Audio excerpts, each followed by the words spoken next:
Ele é engenheiro, administrador, político, um dos fundadores do Partido Novo, foi candidato à presidência em 2018, teve mais votos que políticos conhecidos como Marina Silva e Álvaro Dias. A gente vai conversar agora com o João Amoedo. Senhor Amoedo, o senhor está nos ouvindo? Estou ouvindo bem, prazer estar aqui com vocês no bate-papo aí, obrigado aí pelo convite. Nós é que agradecemos aí o seu tempo, a sua agenda aí, obrigado por falar com a gente, vai ser bacana, estamos atrás de você. Vou chamar de você, tá? Você é novo pra caramba, não dá para ficar chamando de senhor. Não, tá não, bom? eu ia pedir assim, senão eu fico me sentindo muito velho. Aliás, Tá bom. não é uma coisa ruim você se sentir velho e ser velho para poder tomar vacina, né? Mas fora isso... Você já tomou vacina? Ainda não, eu estou com 58, pelo que eu vi aqui no cronograma, acho que ainda espero aí pelo menos uns 60 dias, né? Tá Ou certo. mais. Vamos ver. Logo, logo. Senhor Amoedo, deixa eu só apresentar o programa aqui. Esse aqui é um programa numa rádio jovem, a gente tem um jeito aí descontraído de tratar política e atualidades, mas a gente trata desses temas com bastante responsabilidade, tá? A gente faz o programa... Hoje, quem está no programa aqui são os jornalistas Cláudio Tognoli, que você deve conhecer, o Paulo Tadeu, que também é editor, escritor, e o economista César Esperandio, do canal EconoWeek. E a gente vai conversar com o João Amoedo, o ouvinte que quiser participar, quiser mandar uma pergunta pelas redes sociais ou pela plataforma do YouTube, a gente vai acompanhar e encaminha a pergunta aqui para o Amoedo.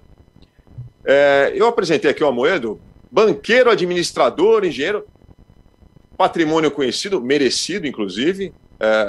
O senhor é um homem, você é um homem realizado, com todos os méritos, um capitalista e crítico do governo Bolsonaro atualmente.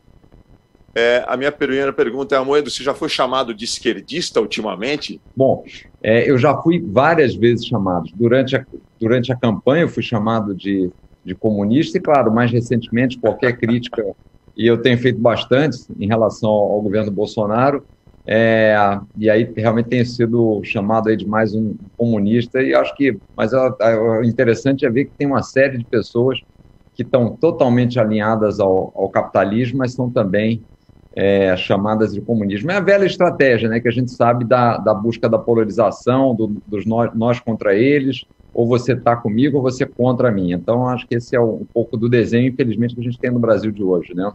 Então tá, eu só ia prevenir, porque aqui nesse programa, todo mundo que critica o governo vira ou comunista ou esquerdista. Se você já está acostumado, então, bem-vindo. Tognoli, quer fazer a primeira pergunta? Quero. Amoedo, não faz muito tempo teve uma capa da Bíblia do Capitalismo Economist, em que mostrava a ex-primeira-ministra Theresa May afundando na lama assim, e tinha uma pergunta: onde é que está o centro? Eu pergunto para você, onde é que está o centro no Brasil? Eu acho que o centro está no bom senso, né? É interessante isso, porque quando a gente montou o Partido Novo, eu particularmente nem conhecia muito a história do liberalismo. A ideia sempre foi o seguinte: bom, não é possível que a gente trabalhe num país onde a gente paga tantos impostos e as crianças não estão na aula, estão pedindo esmola em sinal, as pessoas não conseguem ser atendidas nas UPAs, nos hospitais. Então, eu sempre achei o seguinte: o que a gente precisa é vir para a área pública para mudar isso, e o bom senso. Então, acho que a racionalidade, o bom senso, as evidências, acho que esse é o centro que a gente gostaria de ter, né? O equilíbrio.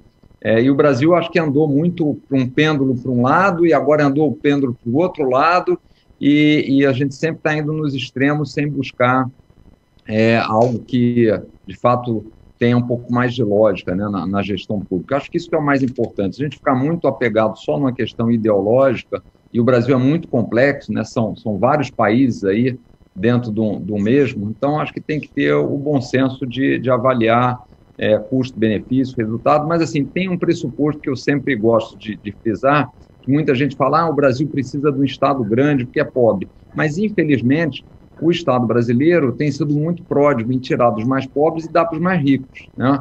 E é uma forma de perpetuação dos políticos, porque muitas vezes a gente esquece que quando a gente fala de Estado, a gente está falando da gestão pública, onde ela é exercida, na maioria das vezes, por políticos, e que, infelizmente, uma boa parte deles tem o interesse em se perpetuar no poder e usam o Estado para isso, né? Então, acho que esse que é a dinâmica que nós temos que mudar.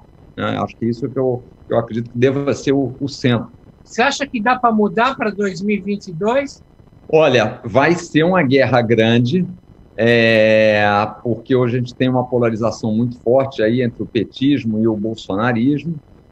Não vai ser fácil, mas eu acho que a gente tem um estímulo grande em tudo isso, que é a resistência que existe a esses dois. Basicamente, o Brasil teve uma década perdida, né? Fruto de uma política muito populista, de falta de responsabilidade fiscal, de falta das reformas estruturais, e a gente está pagando até hoje. Isso, claro, agora piorou durante a pandemia, né? Ficou mais explícito ainda a situação frágil do país e principalmente das pessoas, daqueles mais pobres. Então, acho que vai haver uma demanda muito forte para isso. Volto a dizer, não vai ser um processo fácil, porque 50% das pessoas basicamente já decidiram seu voto entre provavelmente o Lula e o Bolsonaro, mas tem um espaço aí para a gente buscar trazer racionalidade para o debate e ter um país melhor a partir de 2023, né? Se a gente não conseguir emplacar um impeachment antes, que eu sou um defensor já há algum tempo por tudo que o presidente tem feito aí de crimes de responsabilidade e pela péssima gestão dele em todo o processo, especialmente na pandemia. É verdade. Você foi um dos primeiros a falar em impeachment, né, Almoedo? Eu comecei a falar primeiro em renúncia lá em março do ano passado, quando ele veio à televisão e fez aquele pronunciamento, dizendo que ia ser só uma gripezinha, que não tinha problema, que o brasileiro era forte. Quando eu vi aquilo, eu falei, olha, isso aí é um absurdo, porque a gente já estava vendo os dados da Europa, obviamente ninguém tinha noção do patamar que podia chegar, mas era uma coisa totalmente desconhecida, né? Um vírus com a virulência que a gente nunca viu em outras situações, e ele tratando com total descaso. Eu sempre parto do pressuposto que é melhor você imaginar um problema maior, se preparar para ele, e aí ser surpreendido que a solução foi fácil e você lidou com ele de forma rápida, do que o contrário. E o que o presidente fez foi o contrário. Então, a partir daquele momento, eu primeiro comentei que ele tinha que renunciar, porque não demonstrava responsabilidade e capacidade para liderar todo esse processo de ataque de coordenação ao vírus, e acho que praticamente um mês e meio depois, visto que seria isso improvável, ele começou a praticar crimes de responsabilidade, eu passei a defender o impeachment. Então tem praticamente aí um ano que eu venho advogando aí essa causa, porque eu acho de fato que a solução do Brasil passa pela saída do presidente, pela total incompetência dele para fazer a gestão pública. Paulo Tadeu. Almoedo, me diga uma coisa. A gente entrevistou uns dias atrás aqui o Mandetta, e aí eu questionei o Mandetta sobre uma proposta que você tinha feito também, de que esse próximo presidente dessa união, dessa possível união aí dos candidatos do centro, se houver essa união, que esse candidato fique ali 4 anos para que seja um período de transição, né? Para que a gente, vamos dizer assim, elimine aí a possibilidade de ter um Lula ou de ter um Bolsonaro. Eu queria entender de você. Você acha que essa união é possível no meio de tantos egos gigantescos como a gente tem aí, desses possíveis candidatos? Você acha que o ego é muito difícil de ser eliminado para que a gente chegue a um consenso e tenhamos um candidato que enfrente Lula e Bolsonaro? Bom, vamos lá, eu queria só explicar rapidamente por que eu faço essa proposta de que fosse um governo de apenas um mandato. Por 2 motivos principais, aliás, por 3, né? Primeiro, para a gente ter certeza que essa pessoa que assumiria em 2023 teria uma única preocupação, fazer aquilo que precisa ser feito, sem preocupação eleitoral, sem preocupação em ser reeleito, sem preocupação em manter privilégios, manter benefícios para determinados grupos que o suportariam numa reeleição. Então, esse é o primeiro objetivo. Segundo objetivo é justamente para que ele ficasse claro para os demais, e aí sim facilitaria eventualmente essa união, de que o plano dele é um plano só de 4 anos. Então, eventualmente, aquele que fosse preterido desses candidatos que estão hoje aí e que não concorresse em 2022, justamente para que a gente pudesse ter uma probabilidade maior com uma candidatura única e vencer os 2 aí, ele tivesse uma chance em 2026, a chance de não ficar só para 2030. Né? E terceiro, porque eu acho que é fundamental a pessoa estar 100% direcionada para o seu mandato. Né? Bom, voltando à sua pergunta especificamente, eu acho que não é um trabalho fácil, acho que todos têm ali seus interesses. Aliado a isso, a gente tem que considerar também que os partidos têm as suas agendas, os seus palanques estaduais, têm as suas nominatas, especialmente para deputados federais. Então, eu acho que não será um processo fácil. Mas o que me anima, o que eu levo fé, e eu espero que esse peso esteja maior do que as dificuldades, né? Acho que o peso maior deve ser a preocupação de todos com a situação do Brasil, se a gente tiver, ao final das eleições, no segundo turno, novamente com Bolsonaro e Lula. E por que eu tenho muito receio dessas duas situações? O PT, apesar de tudo que ele fez errado, todo o processo de corrupção, ele nunca demonstrou nenhum arrependimento. Então, isso me preocupa muito, porque quem não demonstrou arrependimento sobre tudo errado que fez, provavelmente tem uma grande chance de repetir os mesmos erros, né? Aparelhamento da máquina pública, tudo aquilo que a gente viu, e nesse caso especificamente, tendo saído do governo, e a gente sabe que o plano deles era um plano de mais longo prazo, eu me preocupo que eles venham a tomar medidas que façam que esse risco que acabou acontecendo, que foi eles terem desalojados do poder, eles tentem reduzir essa alternância de poder para se perpetuar por um período mais longo. E do Bolsonaro é o que a gente está vendo, é uma total incapacidade para governar, um desrespeito às instituições, e isso só tende a piorar. Eu estava vendo aqui no final, aqui quando eu entrei, a questão do orçamento que vocês estavam discutindo, quer dizer, já estamos aí finalizando já 3 meses e meio de governo, mais de 100 dias, do ano de 2021, a gente não tem orçamento, o que tem é uma peça fictícia, então, inflação voltando a crescer. Então, tudo isso me preocupa, porque num segundo governo dele, provavelmente será pior, né? A nossa experiência nos últimos anos é que o segundo governo normalmente é pior do que o primeiro quando há reeleição, né? Então, eu confio, acho que é difícil, mas eu acho que a força que a gente vai ter que ter é a rejeição aos dois e o desejo de fazer alguma coisa diferente. Então, talvez por aí, acho que há uma demanda muito grande e uma pressão da sociedade para que tenha a opção. Porque se ao mesmo tempo 50% das pessoas mais ou menos definiram o voto entre os dois, obviamente eu acho que isso pode reduzir um pouco, um desgaste maior do Bolsonaro, 50% das pessoas, o restante, não quer nenhum dos dois, né? Então, acho que essa é a força que tem para realmente buscar aí algum tipo de união, né, nesse processo. César, faz sua pergunta. Eu fiz um vídeo recentemente e compartilhei lá num artigo no UOL, que a galera me bateu muito, que eu falava que Lula vai ser presidente em 2023, nas eleições de 2022, com apoio do mercado financeiro. A minha hipótese por trás disso é que Bolsonaro deve desandar para medidas mais populistas em descuido com as políticas fiscais, com o cuidado fiscal que o Brasil exige nos últimos anos, principalmente. Lula deve afagar sua base até o início da campanha de fato, meados de março, abril, e depois fazer sinalizações mais Lulinha, paz e amor, afagos aí ao mercado financeiro, sinalizações, etc. E a minha hipótese, no meio disso tudo, é que num cenário tão polarizado, talvez dos mais extremados das últimas eleições, eu acho que quem chega com flores numa guerra tem pouca chance. O que eu quero dizer? Eu acho que uma terceira via sensata tem poucas chances no final das contas. Talvez você discorde de mim, mas eu queria saber, você acha que esse cenário faz sentido? O que uma terceira via sensata teria que fazer, que aglutinações formar para ter uma chance real contra essa polarização Lula-Bolsonaro que talvez esteja se desenhando aí para 2022? E, por fim, você vai ser candidato, Amoedo? Bom, vamos lá por etapas.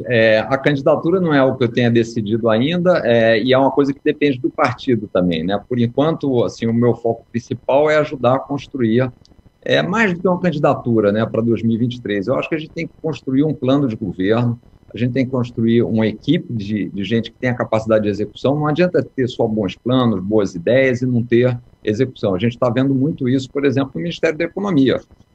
Havia um discurso muito bom de reforma, de privatização, de zerar o déficit, de ter um superávit fiscal, e nada disso está acontecendo, porque é justamente na execução, e especialmente na área pública, que é o grande problema. Então, acho que tem que se pensar num plano para o Brasil, numa equipe que tenha capacidade de execução e também, obviamente, num candidato que possa ganhar e depois implementar essas coisas. Então, eu estou com esse foco.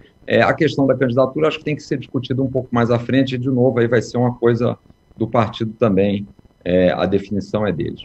Bom, eu não descarto esse cenário que você comentou do mercado financeiro, em uma parte dele, pelo menos, fazer um apoio ao Lula num programa talvez mais austero, trazendo alguns quadros que participaram do governo com ele, que demonstraram responsabilidade fiscal, esse tipo de coisa, mas eu acho que está errado, porque, novamente, eu tenho falado um pouco sobre isso, infelizmente, a minha visão no Brasil é que boa parte da nossa elite, obviamente que não é a totalidade, mas nós pensamos muito no Brasil no curto prazo, nos nossos negócios, como é que eles estão indo no curto prazo, como é que o governo vai ser benéfico ou não para eles no curto prazo, e a gente não pensa muito na nação no longo prazo, né? Qual é a nação que a gente quer deixar? Qual é a sociedade que a gente quer deixar para os nossos filhos, para os nossos netos, para as próximas gerações? Quer dizer, quais são os exemplos?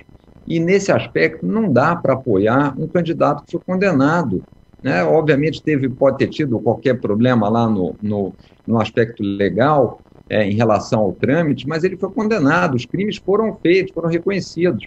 Então, assim, que mensagem nós estamos dando para a sociedade? Que tipo de sociedade a gente quer? Onde a pessoa faz corrupção, monta o mensalão, monta o petrolão e tudo bem, e a gente passa o pano e vamos em frente? Então, eu acho inadmissível que, como formadores de opinião, a nossa elite empresarial e elite política tenha esse tipo de pensamento, né?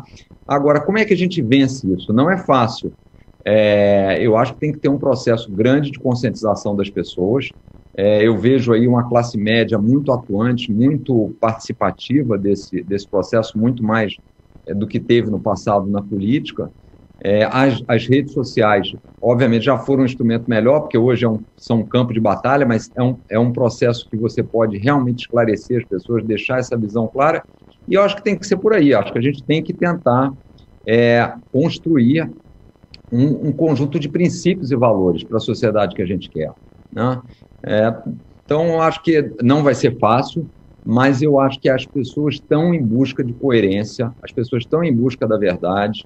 Eu acho que essa tem que ser a nossa aposta, não é marketagem, não é só a polarização, mas sim coerência, serenidade, equilíbrio, e vamos ver, eu acho que essa é a aposta, essa é a aposta que eu acredito, né? Vamos ver se a sociedade referenda esse tipo de coisa, né? Edu, um dos maiores dramas que a gente tem assistido nesses dias de pandemia aqui no Brasil, claro, primeiro as mortes, né, um número absurdo de mortes diariamente, mas a gente tem acompanhado também a quebradeira, né, o desemprego, a dificuldade econômica, as pessoas perdendo emprego, tendo que ficar em casa, mas tendo que sair para conseguir o ganha-pão, a situação muito complicada do pequeno empresário. Eu queria te perguntar o seguinte, você como administrador, você que entende muito desse mundo, o que o governo federal poderia ter feito e não fez? E, na sua visão, o que dá para fazer a partir de agora com as pessoas que estão perdendo seus negócios, seu comércio, ou perdendo seu emprego? O que dá para fazer por essas pessoas?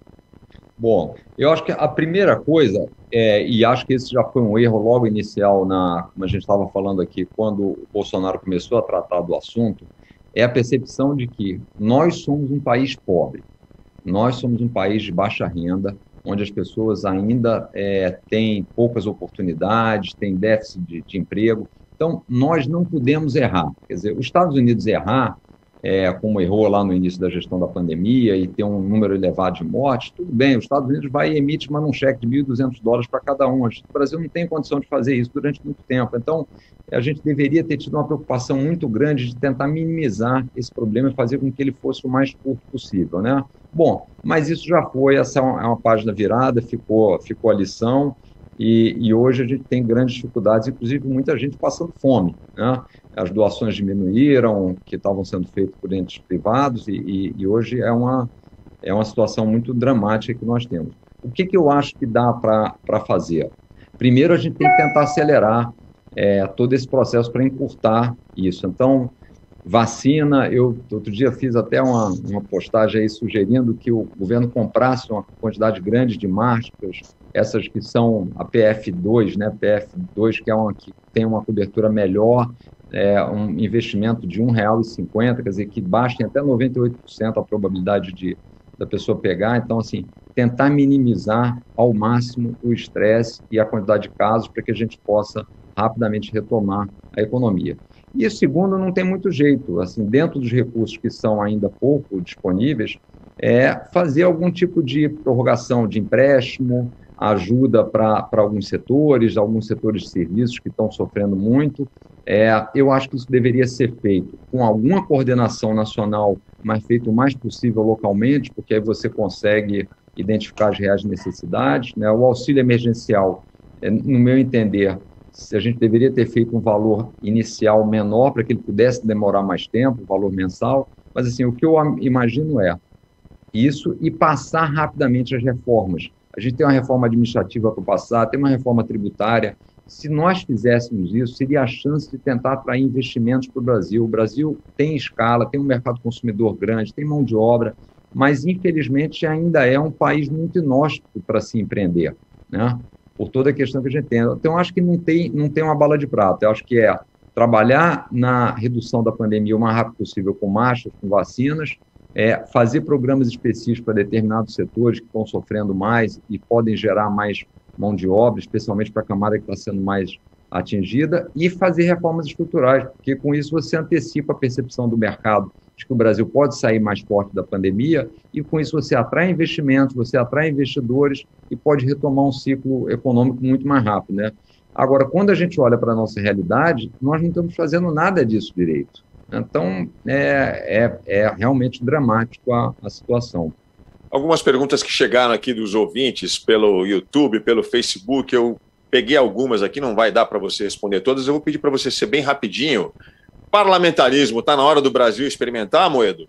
Eu acho que ainda não, eu não sou contra o parlamentarismo, mas eu acho que o nosso problema não é uma definição entre parlamentarismo e presidencialismo. O nosso problema ainda é de representatividade, né? Nós não sentimos bem representados, então acho que o voto mais consciente e elevar a qualificação dos nossos mandatários é o que vai nos ajudar mais do que efetivamente mudar o sistema. É a minha avaliação por enquanto. Qual é a sua avaliação sobre o governador Zema, em Minas Gerais?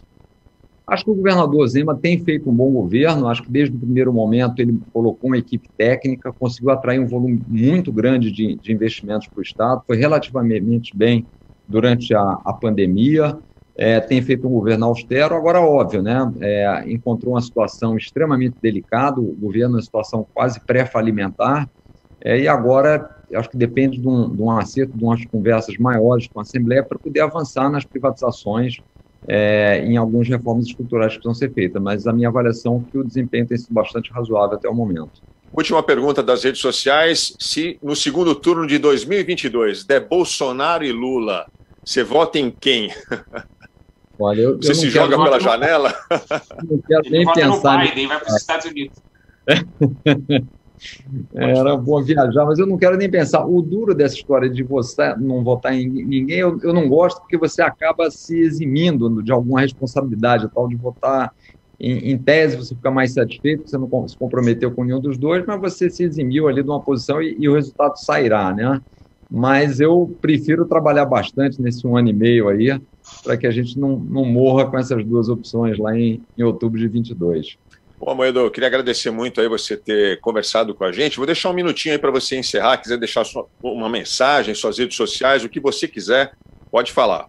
Não, primeiro acho que era para agradecer aí o convite, o bate-papo. Sim, eu acho que nesse momento o principal é a gente ter uma conscientização, né, de que o Brasil precisa mudar, que a gente precisa escolher bem os líderes, parar com essa polarização do nós contra eles e realmente buscar saídas. Eu não vejo isso nem no Bolsonaro, nem no Lula, e eu espero que as pessoas assim votem com consciência, se preparem, participem do debate desde já, cobrem dos seus mandatários, né, para que a gente possa realmente construir o Brasil que a gente deseja. O Brasil tem todo o potencial para ser um país admirado e a gente tem patinado aí bastante, né? Acho que a responsabilidade é de cada um de nós. Eu brinco sempre dizendo que não tem salvador da pátria. Cada um de nós, na verdade, é o salvador que a pátria precisa, né?